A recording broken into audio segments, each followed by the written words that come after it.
We said to have an extraordinary life, you got to have an extraordinary psychology, right? Extraordinary psychology means you got to live in an extraordinary state. To be in an extraordinary state, you got to condition your nervous system, your body, your physiology and focus to be at their best. Then to do that, though, you can do that. Why doesn't everybody? Not because you can't. We all have the ability. It's because of our standards. Think about your own life. I know there have been areas in your life where some point in time you just shifted and you raised the standard and your life changed. Because whatever people have their identity attached to, they live. We live who we believe we are. My journey from here to there was lonely. The reason? I was willing to be wrong and admit wrong so that I could grow and so that I could change.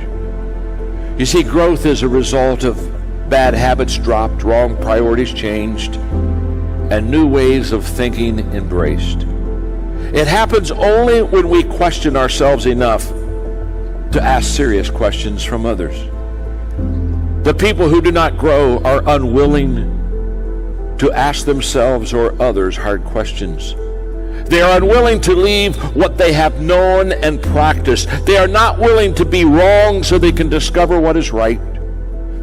Therefore, they cling to right, and their lives turn out wrong. How sad. We get what we're looking for. We filter out everything else in our life. You're going to get what you're looking for even if it doesn't even exist, even if it's not even there. If you're looking for negatives, if you're looking for setbacks, if you're looking to be looked over, you will find it even though it's not supposed to be there. But if you're looking for victory, for winning, for recruits, for people to change your life, for magic moments, you will find them if you're looking for them. I promise you that's true in life. Your brain, when you condition it, knows exactly what to go for and will find a way to get there. When you decide what's most important to you, your brain goes after it.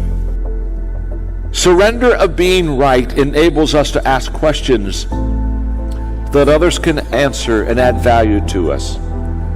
Surrender of being right is the prerequisite to finding right.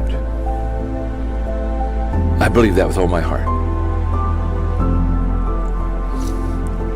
And here's what I know.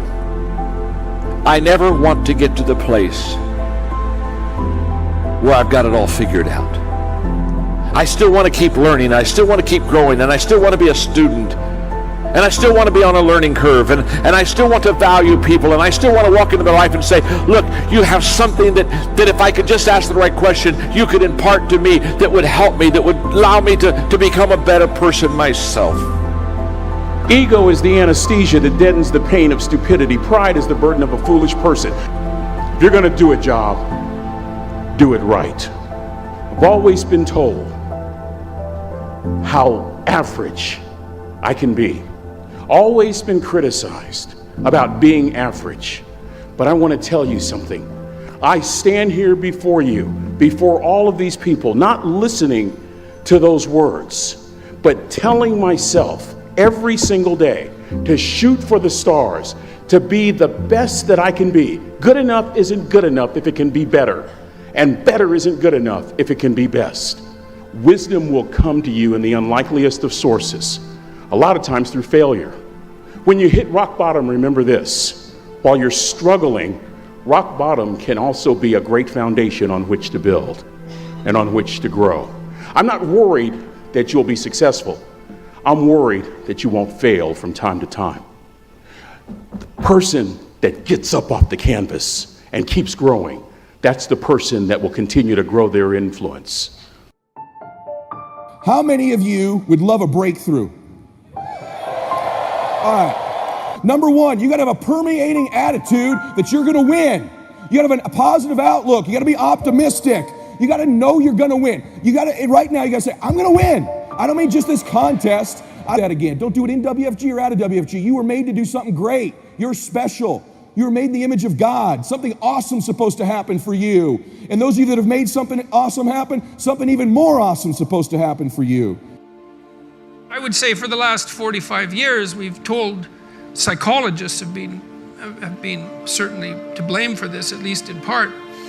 You're okay the way you are. That's what we tell young people. Oh, you're okay the way you are. It's like, and there's nothing worse than you can tell someone who's young than that. especially if they're miserable. You know, and lots of them, well, if they're miserable and aimless, it's like, oh, I'm miserable and aimless, and sometimes I'm suicidal and I'm nihilistic and I don't have any direction in your life. In my life. It's like, well, you're okay the way you are. And it's like, they don't want to hear that. They want to hear, look, you know, and you know this, you're useless. You know nothing. You haven't got started. You've got 60 years to put yourself together, and God only knows what you could become. And that message is so much more, it's so funny because it's such an attack, but it's so positive because there's faith there in the potential that makes up the person rather than the miserable actuality that happens to be manifesting itself at the moment. And young people respond extraordinarily well to that because, and you know that if you're a parent and you love your child, your son, your daughter, what you're trying to foster is the best in them. You want that to manifest itself across the course of their life. You want them to become continually more than they are, to see what they could be.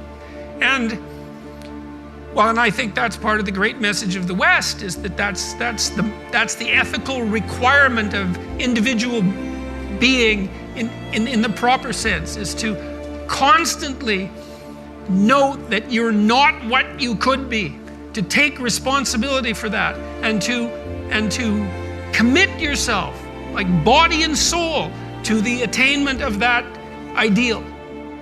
So I have this thing that I've been promoting called No Whining Wednesdays.